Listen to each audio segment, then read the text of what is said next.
everybody, Miss Rachel from Farmingdale Public Library here, and today I'm going to show you how to make apple pie in a mug.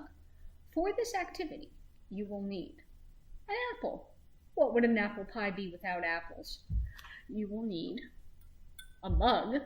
In this case today, I'm using a soup mug, but you can use any big mug that you'd like. As long as it's not the single serving like espresso mug, you should be fine for this. And you can always divide it up into 2 cups if you find that your coffee cups are too small. You will also need some butter or margarine. Today I'm going to be using real butter. You'll need brown sugar, white sugar like I have here in this bag, some oats, and some flour. And if you'd like to season your pie so it has that apple pie spice flavor, you will need some cinnamon. You could also use some nutmeg and a little bit of cloves if you'd really like it to be an apple spice pie and not just a regular pie. But you'll definitely want to use some cinnamon. Okay, are you ready to get started? Let's make our pie. The first thing that we're going to be doing is peeling and slicing our apple into little chunks, and we're going to put that into our mug. Be sure to get a grown-up's help with slicing and peeling your apple because you don't want to cut yourself. You could also use a carrot peeler or a vegetable peeler if you have one of those handy. Today, I'm just going to use a very small knife. Okay, when your apple is peeled, we're going to slice it into chunks about the size of my thumb from the knuckle up.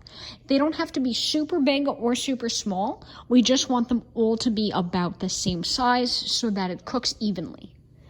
Okay, so I'm going to take my mug and bring it a little closer because I'm going to slice my apple chunks and put them into the mug.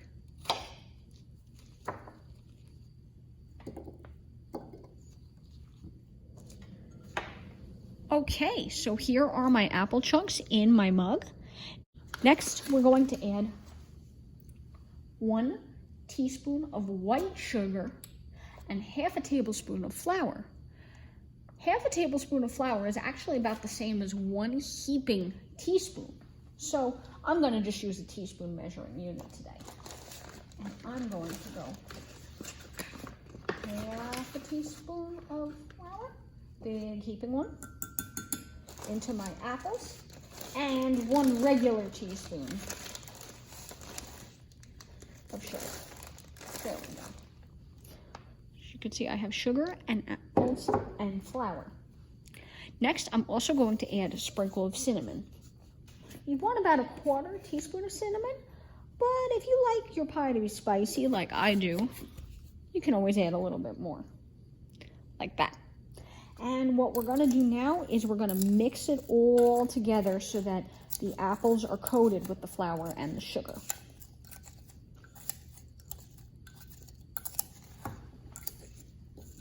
That already smells fantastic. Yum, yum, yum. Alrighty, so I'm going to set that off to the side for now, because now it is time to make, in our second bowl, the crumb topping. You could also add a little bit of cinnamon to this if you want, but you don't have to. Now we're going to be adding 2 tablespoons of butter. Now, as you could see on the butter, the lines indicate how many tablespoons, right? So I'm going to cut off 2 tablespoons of softened butter. This is a lot easier to do if your butter is already soft. So I've had mine sitting out on the counter for a bit. Oh, there's still some paper on here. You don't want paper in your pie. That's not tasty. But there's my softened butter. Yum, yum, yum. This is the basis of what we'll be making the crumbs. Do you ever get a big piece of crumb on a crumb cake and it tastes really good and really sweet? That's actually mostly butter. And to that butter, we're going to be adding some oats. We are going to be adding 4 tablespoons of oats. You can use old-fashioned oats for this or quick cook oats. Quick cook oats will be a little bit softer than the old-fashioned. If you want chewy crumbs, use old-fashioned oats. But really, either will work. And we're going to be doing 4 tablespoons, which is the equivalent of 8 heaping teaspoons. Today I have a teaspoon, so I'm going to do 8. 4, 5, 6, 7, 8. So 8 heaping 8 heaping teaspoons or 4 regular tablespoons of oats into here. And you could start to shake it up and agitate it together if you'd like. To the oat mixture, we are also going to be adding a little bit more white sugar and some brown sugar and some flour. So let's add now 2 tablespoons of brown sugar. This is what's going to give such a nice texture because brown sugar is really sweet and really good. So we're adding 2 tablespoons of brown sugar.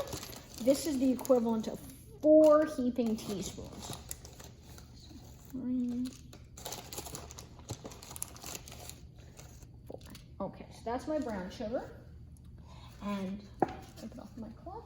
We are also going to need 2 teaspoons of white sugar.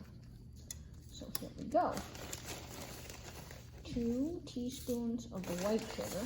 Now, white sugar is actually derived from brown sugar, but it's a lot sweeter. So that's why we're using only 2 teaspoons as opposed to 2 tablespoons of the brown sugar.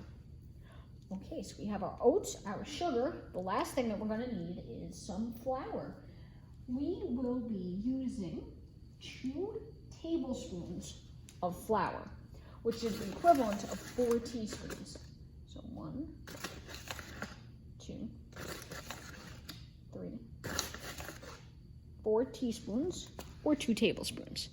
Now, the cool thing about baking is that you can convert between any unit of measurement, which is what I've been doing this whole time.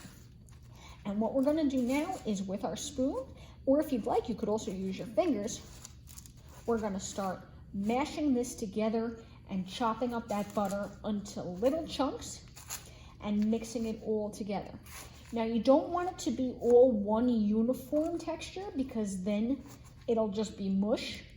Instead, what you want is little tiny chunks of butter because that's what's going to make the crumbs, but mixed together with the oats and the sugar so it's all one tan color rather than bits of white and bits of yellow and bits of brown.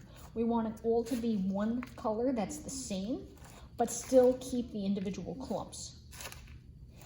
And you want lots of little clumps because that means lots of little crumbs on top of our crumb cake. Wouldn't be fun if our crumb pie only had one big crumb on the top.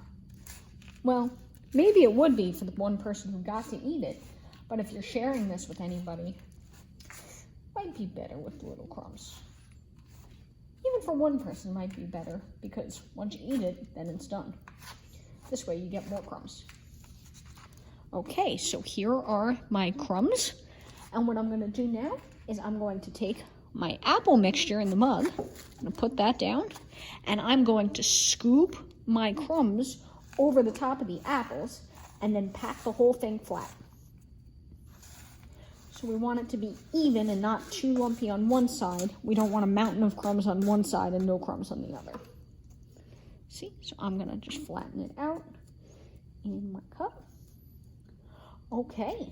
Now all you have to do is put it in the microwave. This should microwave and be cooked in about 2 to 2.5 minutes, depending upon the strength of your microwave and the thickness of your mug. When it comes out of the microwave, first when it's cooking, it will rise up and then shrink back down like a souffle.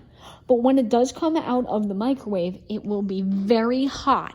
The apple filling inside will be kind of like lava. So be careful before you take a bite. Let it cool down a little bit, and when it's warm enough to eat, but not so hot that it burns your mouth, enjoy. Maybe with a little bit of ice cream on the side. This is going to be great. So I hope you enjoyed making apple pie with me, and I'll look forward to seeing you again soon in some of our other programs. Have a great day, everybody. Bye-bye.